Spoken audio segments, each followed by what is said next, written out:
The first thing I saw wasn't my house, my workshop, or even the shimmer of the community pool in the distance. It was a cherry red minivan parked dead center on my helipad.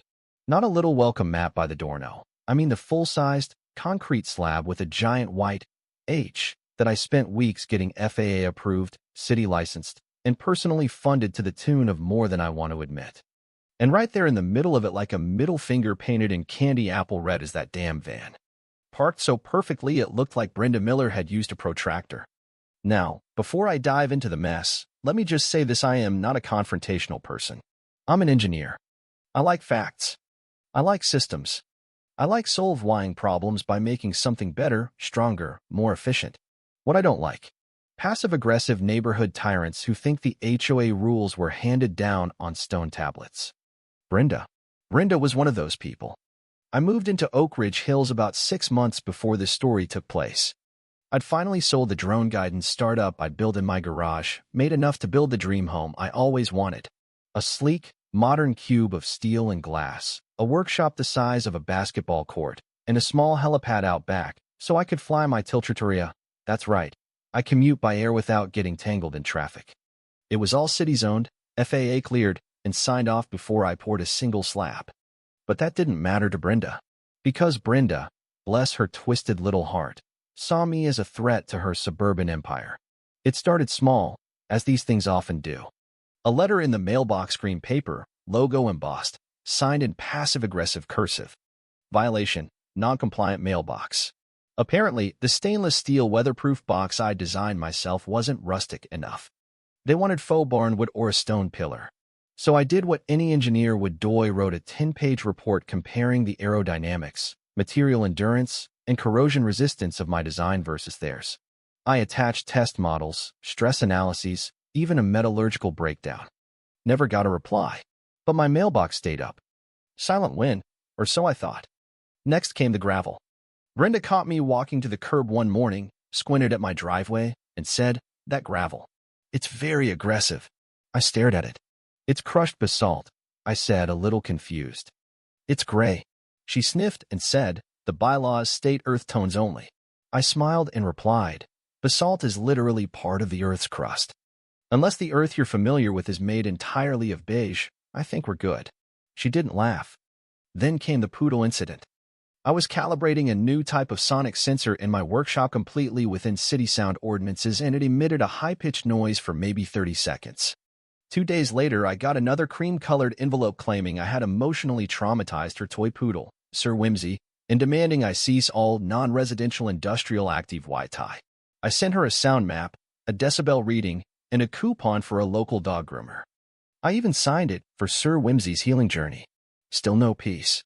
So when I came home that day, guiding 14 tons of a VY Asian genius over the final ridge only to find her van parked squarely on my helipad, I knew this wasn't an accident. It was a message. She knew I was low on fuel. Knew I'd have to divert. Knew I'd get slapped with fees, paperwork, and a DULA 500 fine at the municipal airfield, plus a 45-minute Uber ride back through traffic. This wasn't a misstep, this was a siege. I tried diplomacy first. Called the front gate Kuv-yn, bless his stoner heart, said Brenda told him not to bother me and that she technically signed his time cards. I called the landlady, no answer. Called her cell phone straight to voicemail. I even tried the warning horn on the aircraft, a polite but firm 2-second boop that usually scares off birds. Brenda didn't flinch. She just kept trimming her roses, snipping like a queen overseeing her kingdom. Smug as hell. And that's when I decided I am not diverting. She made this choice. She played a game of chicken with a vertical takeoff aircraft. And I'm not the one who blinks. I flicked the switch. Or VY Lee. I said to my onboard AI, rotors to 75 fan tram. We're landing on schedule. Shall I cue up music, sir? Or Wiley replied in his calm 1950s butler voice. Yeah, I said. Play Wagner. Ride of the Valkyries. The descent was glorious. At 200 feet, the first wave of downwash hit. Brenda's helmet of blonde curls blew apart like dandelion fluff. Her decorative mulch lifted into a red-brown cyclone that coated her beige stucco house like cinnamon dust. Mr. Wiggles, her garden gnome, took flight launch like a missile into the hedges. The minivan started to rock gently, alarm GIVYing off confused chirps. At 100 feet, it became biblical. The wind howled. Her roses disintegrated. Her prize-winning mulch volcano erupted. Hubcaps flew. One embedded itself in her picket fence like a ninja star. Brenda, clinging to her porch rail, looked up at me like she'd just seen the face of God and it was not impressed. At 50 feet, I landed. Clean, deliberate, precise. I touched down just inches from her bumper. And that final wave of pressurized air slammed into the van like a battering ram. The driver's side window shattered with a perfect, cinematic pop. I shut down the engines and sat there for a moment, letting the silence settle. Just me, my aircraft, and the sweet sound of VY-Tory. Then Brenda stormed across the lawn like a banshee who'd just been ghosted on Facebook. "You maniac! You animal! You destroyed my car!" she shrieked, covered in mulch and humiliation. I held up my flight tablet. "Your vehicle was illegally parked on a registered helipad. This was not an accident, Brenda. This was an application of physics. Newton sends his regards." And that's when the cops showed up. 2 cruisers. Officer Harper, mid-50s, looked like he was 3 complaints away from retirement. His partner, rookie named Lawson, was VY Sibley starstruck by the aircraft. "Is that a Tiltrotor?" he whispered. I explained everything. Gave them flight logs, audio recordings of the gate call, voicemail timestamps, FAA paperwork, and airdropped a 4K video of the landing. I didn't raise my voice. I didn't gloat. I just laid it out like a closing argument. Brenda sputtered, screamed, accused me of psychological warfare.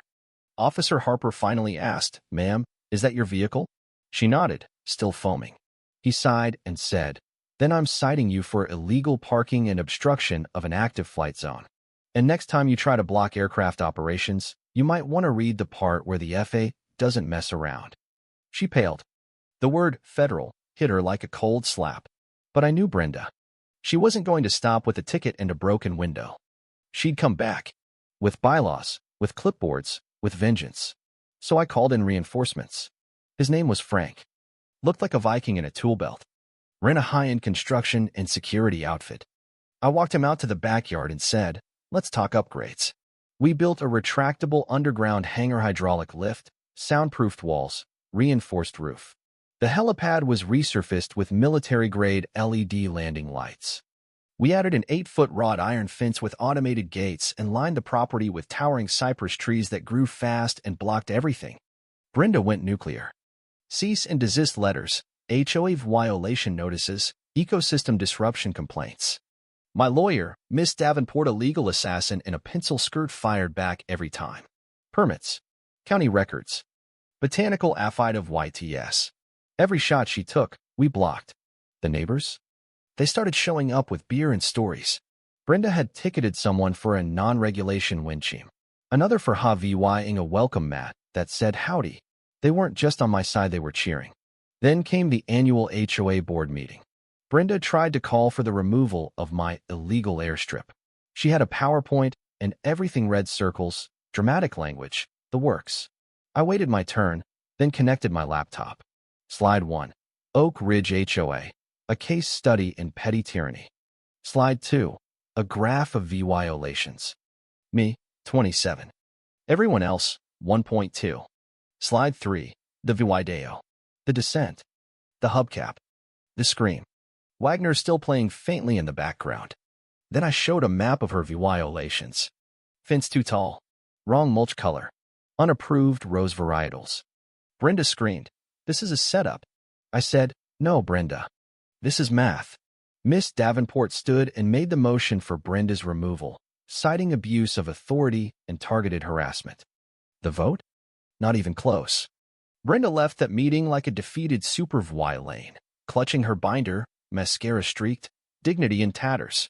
A month later, the hangar was complete. The street was quiet. Brenda's house went up for sale. And me?